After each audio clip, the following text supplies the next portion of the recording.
Welcome back, everyone. I have returned from my whirlwind weekend that was only partially Star Wars Unlimited related. But we're going to be talking about a showdown at Topdeck Games. They hosted the most recent showdown in our area. There are still a couple more, I believe, that are coming up, and there's also a 1K coming up, but we got to focus on those after we talk about these lists. So as mentioned, shout out to Topdeck Games for hosting. It's always great to get out there and play. I love the shop. One bit of news, there's a rumor.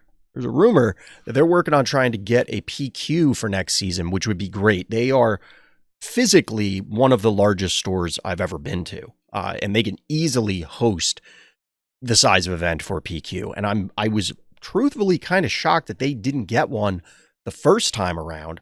But I mean, well, you'll have to watch my other videos for the full breakdown. But yeah, I lay a lot of blame for a lot of things at FFG's feet.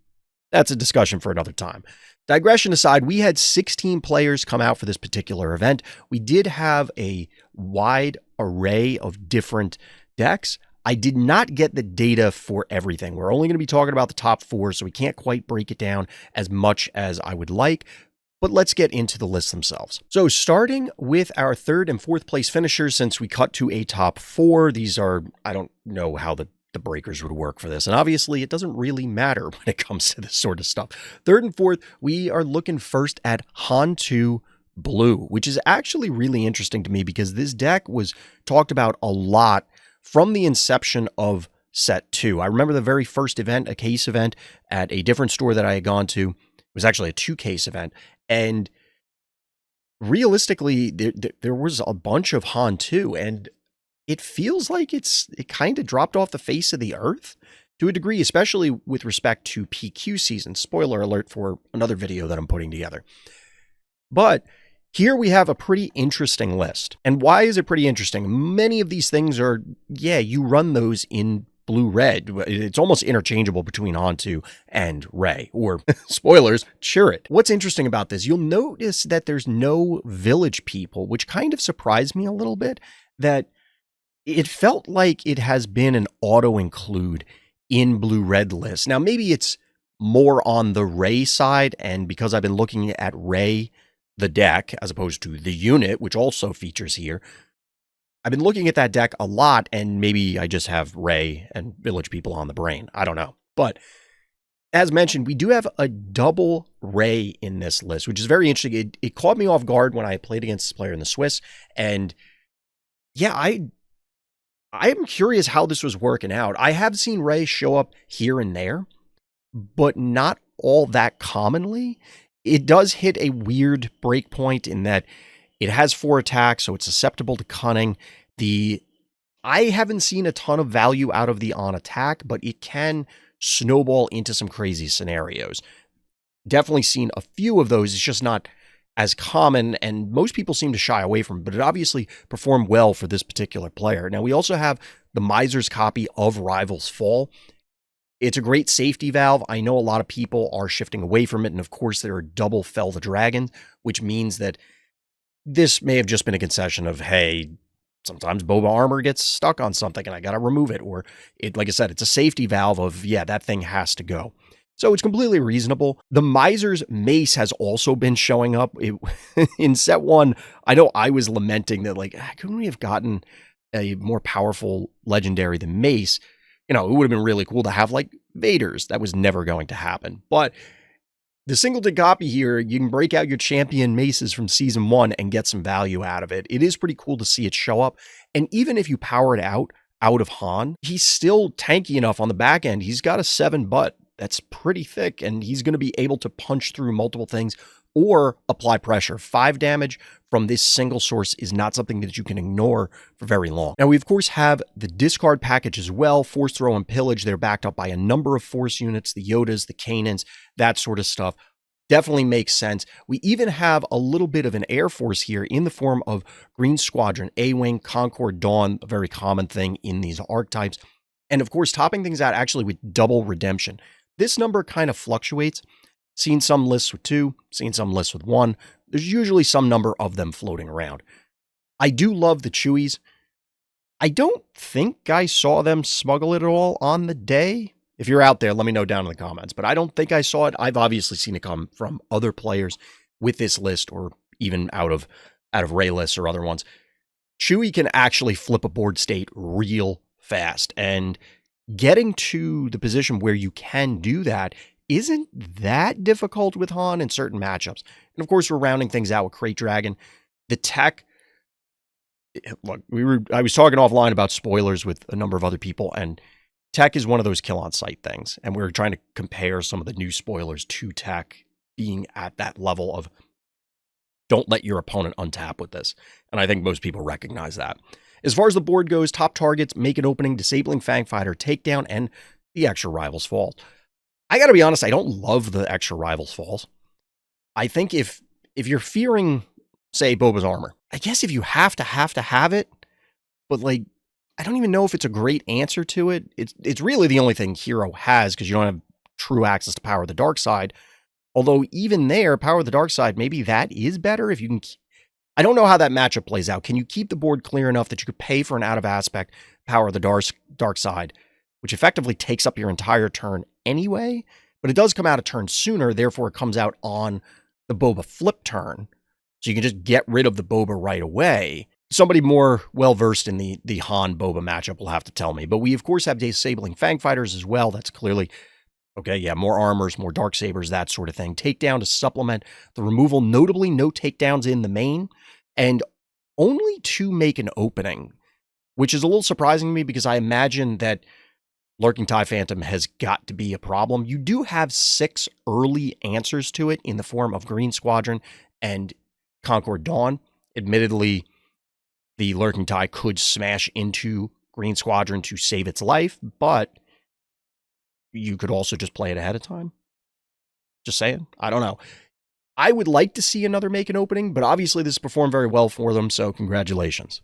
Looking at the other semifinalists, we have Brian. Shout out to the Golden Dice guys. They were streaming the event, and if you want to see me get my ass kicked on stream, go scrub the video for it. Check them out. It was definitely a lot of fun, and I'm very glad that they were streaming it and not me, because then I had to do one less thing. I could just play. So they all ran this Chirrut list. I believe they said that they were all running the identical list. It's funny because mid-event, I got a notification on YouTube that Woo had actually put up a YouTube short about winning one of their showdowns, also with Chirrut Red. So I'm very curious if this is the identical list. I could go look, but this is what crowdsourcing is for.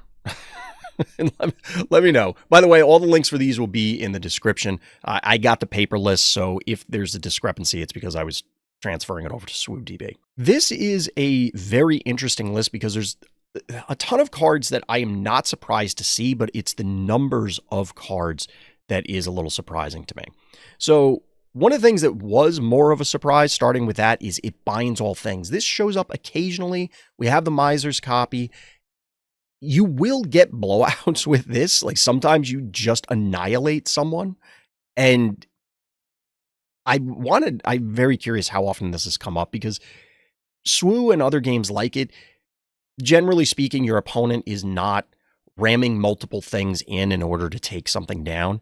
It's, I just one-shot your dude, either with removal or I crash into your little guy with my bigger guy.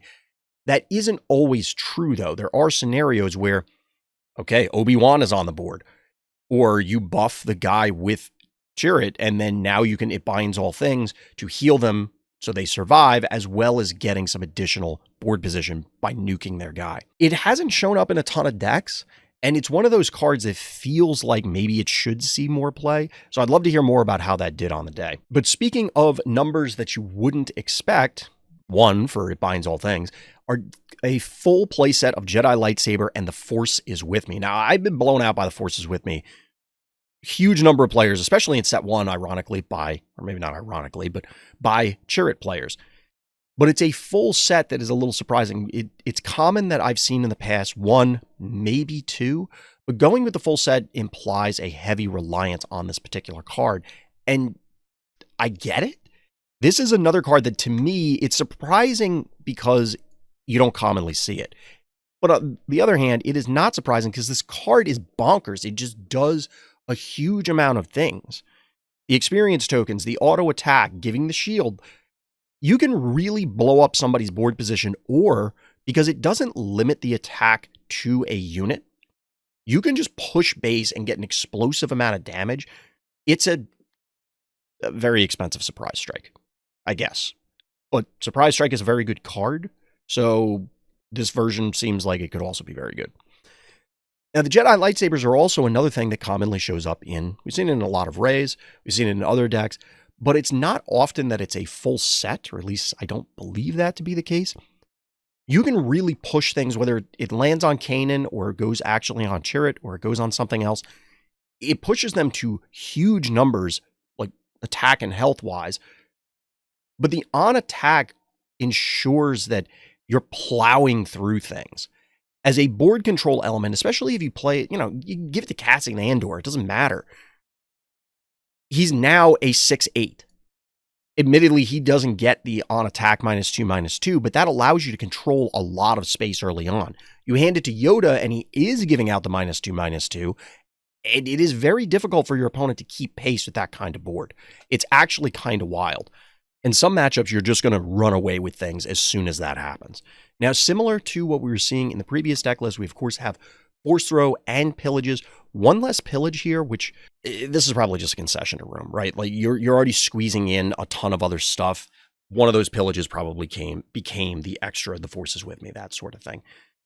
Notably, also only 2 K2s, only 2 Obi-Wans, 2 Disabling Fang Fighters. Like I said, there's some shaving of numbers here in order to squeeze everything in. And if you catch your opponent with these things in game 1, it can definitely mess up their sideboarding for game 2. You'll hear it from a lot of players that they do base their sideboarding strategies on what they see. Okay, I have a general idea in this matchup. I want these, I don't want those.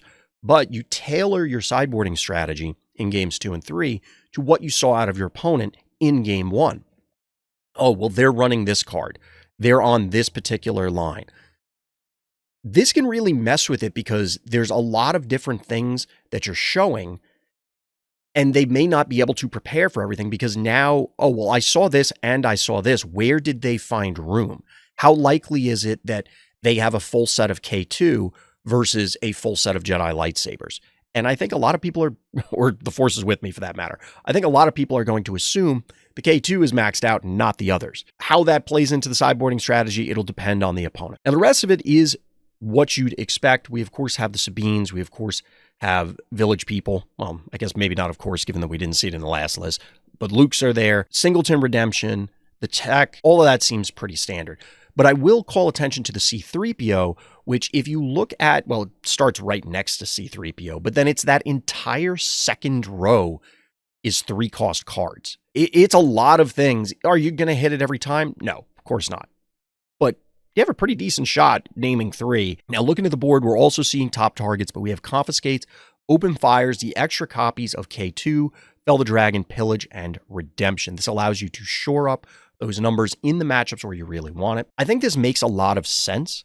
I've been seeing top targets show up in a lot of these other decks that aren't bounty ones, and I'll openly admit, I was not thrilled with, and I've said this before, I was not thrilled with the bounty mechanic when it was first revealed, but many of them, top target especially, have earned their place in these various decks. The one thing in speaking with this player, because we also played both in the Swiss and then again in the top 4, the open fires weren't great against me. I'm curious where they put in a lot of work because, well, I guess it's another 3 for C-3PO. So it does definitely increase that count. But open fire has been cut from a lot of lists and it just never feels great because, yeah, you remove something, but you're not advancing the board. Odds are they already got an attack in with the thing, but it does also allow you to pop something and then Tar can town it. So it does have some other synergies. There's a lot of things going on here that I don't know. Open fire feels fine, I guess is how I would put it. But either way, definitely a cool list. Haven't seen Chirrut in a while, so I don't know. Maybe this is the breakout. Maybe this is the start of the comeback story. But well played. All right, then you get this clown boat. This is me. This is me running Boba. I played this, it was off by 2 cards. I played at the PQ last week. I didn't want to think because I was very much considering playing Bosk. And I decided, you know what? I'm just going to turn my brain off. And we're just going to play what's essentially hyper aggro Boba. And I really do enjoy this list. There are some tricks. We've talked about it before. Your ideal setup is you end up popping their turn 1 play either through ISB or Daring Raid. You Tarkin Town it, you get to untap, and then you can flood the board either with other multiple 1-drops. So you could have ISB Agent Greedo Death Star Stormtrooper on turn 1, or just play the space, which most of the deck is anyway, and then you eliminate their threats, continue pressuring, and many decks are just quite simply soft to space at the moment, and have been for some time. There are things that I don't love. For example, I stuffed the Boba's armors in as I was finishing the deck list, essentially. I shaved a Punishing One. I shaved a Waylay. I don't love it. It was fine. I think I played it once all day. It stayed in a lot of matchups because, as we talked about for the blue stuff, hey, if they're going to Rivals Fall, maybe I already got the value. If they do it on the next turn, like I deploy Boba, I attack, I slam an armor on it afterwards or even beforehand, because this deck struggles with properly utilizing the Boba flip turn, because you often just don't have enough cards in hand. Like, you just play your 2 cards because it's a 3 cost and a 2 cost. It doesn't matter. But you get the value out of Boba. If they take their entire turn to Rivals Fall, I kind of don't care, because that means they're not doing anything else. So maybe it's fine in that respect. I think I would have been better off with the extra Waylay. I'm not sure about the extra Punishing One. It does mess with the math shaving events, because then there's a risk, and there were hands where I want to row this way, but I can't, because I have to keep the event in order to enable the ISB agent to then get the setup. And then you're reliant on drawing out of it, which, as an aggro deck, it's very consistent. It is likely to do, but you can sometimes end up with hands where it's, well, I'm staring at a bunch of surprise strikes, but no bodies on board to utilize. Sometimes that happens. Like I said earlier, if you want to see me get stomped, you can watch the stream. I was on stream against Chirrut, which I won, but I was on stream against Boba Yellow, and I got cooked. And I will freely admit I was punting real hard in the first matchup. I was trying to force certain things. You'll get it if you see it. I did not play well at all. No, there's no excuse. I just played poorly. The second match, I tried something different, and it just didn't quite click either. So I got to figure out this matchup, because it does not look good. But either way, definitely a lot of fun running this list. All right, and then yet another Boba. Boba Yellow this time takes it down. I can't wait for the comments on this one, because people are going to be apoplectic. Well, they probably won't be as bad as the comments on the other video that I'm putting together, but again, digression for another time. This is actually pretty cool. There is some innovation here. You see some stuff that you don't commonly see, and I did get to talk to this player after they were busy knocking my teeth in about certain things. So the first one that stands out, looking at the first row, we have a full set of Shoot First. Tons of people love to cut these or shave copies or whatever. I've always loved Shoot First. It's been great. It allows you to build that overwhelming board presence going into the flip turn and really set the stage for just despair out of your opponent, is kind of what it boils down to. Only 2 hotshot blasters, but we, of course, have the full set of surprise strikes. We're going to come back to that momentarily, that split, because I think you might be better off the other way around, but I also got beat up by this, so what do I know? Here's the exciting thing, for me anyway, is Dr. Evazan. I love this guy. I think he's great. I think he's wildly underplayed. I think it is actually very difficult for your opponent to truly threaten him. And when I say truly threaten him, I mean take full advantage of the bounty. When I was playing him, and admittedly I fell off of Boba Yellow and been playing Bosk for a long time. I guess that's kind of ironic given the bounty, but anyway. The biggest thing I found is you will often get 6 to 9 damage. Nice. And then they have to claim and kill him first action, kind of thing. That happened very frequently, or they would untap like 1 resource. It was generally not in their best interest to wait until, oh, I played out my entire turn, I've done all these things, because they run the risk of, oh, you left that one guy up to attack so you can set up the untap. No good to me, dead. Cunning, Waylay, ambush something into it, whatever. I think Dr. Evazan is underplayed personally, but you have to be cognizant, of course, you can get blown out. You will lose some games because you chose to play Dr. Evazan and not Crafty Smuggler. The question is, do you win more games with Dr. Evazan or games that you wouldn't have won because it's Dr. Evazan and not Crafty Smuggler? And I think that that is the case. Based on PQ results, maybe that isn't true. I haven't gone through all the lists with fine-tooth comb, but I don't think there were too many Dr. E's showing up. Maybe people are just more risk-averse, but I really do like him. I wanted to give attention to that. 2 Boba's armor. We're coming back to the surprise strikes, and the gunship is notable here. Why is the gunship notable? Because it's literally half the space units. There are no 7th Fleet defenders in the main deck for this list, which seems blasphemous and is actually crazy to me. This is why I was saying maybe an extra hot shot over surprise strike would be better. Yes, it is 1 less damage, but it helps out as far as, well, it's a smuggle card. So it helps out a little bit on that front. I definitely prefer surprise strike overall, more damage, cheaper, that sort of thing. But there are advantages to smuggling stuff out. And since this deck is so ground heavy, because we don't even have the 7th Fleets, I think that's actually pretty cool. This is an interesting evolution of the list. From there, we have full set of Boba Fett Disintegrator, which is something that has been on the decline, both financially as well as showing up in deck lists. But that's because, hey, Toro Calican. And unsurprisingly, Toro brought a whole bunch of friends. We have a full set of Bosks, Forloms, and Zuckuss in conjunction with the Boba Fett. That means that there's an enormous amount of bounty hunters in order to get Toro doing his thing. I don't know how many resets they got on the day, but this would be another reason to potentially want the Hotshot Blaster, so you could give Toro a gun and then have him untap and just go nuts. But then again, Toro already has a target on his back. I've seen that from plenty of builds. It is what it is. Going through the rest of the list, most of it is pretty obvious. You've seen these things and a ton of stuff. Again, the numbers, the full set of boss, a little odd. Bodhi has kind of gone in and out of favor. Interesting that there's a full set here, but then we have the Lurking Ties on the board. That I've personally leaned towards ties in the main, but I think the most important thing that we want to call attention to is that Miser's copy of Final Showdown, which I don't know how many times it got played, but I definitely heard the pilot talking about it throughout the day. And this is really cool. It often shows up in sideboards, but I love that it's being included in the main. This is actually really exciting. And this is one of those, yeah, you're going to catch somebody off guard. And you only need to do this, well, you have to do it once. You have to do it that turn. Duh, that's the way the card's worded. But it will definitely dig you out of games, game ones, that you probably were going to lose. And if it's not relevant, guess what? You just resource it. I love this sort of thing. It's really cool to see in any deck, but especially here. Now, moving on to the board, as mentioned, we get the 7 Fleets, we get the Lurking Ties, we get Relentless Pursuit and Change of Heart. This is a much more concise board, much more dedicated to specific things.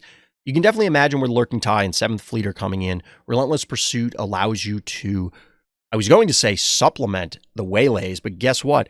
There are no waylays in the main deck. It actually, all the removal, I guess you do have some bounce in the form of Cantina Bounce or main deck and, Cunning, that sort of thing.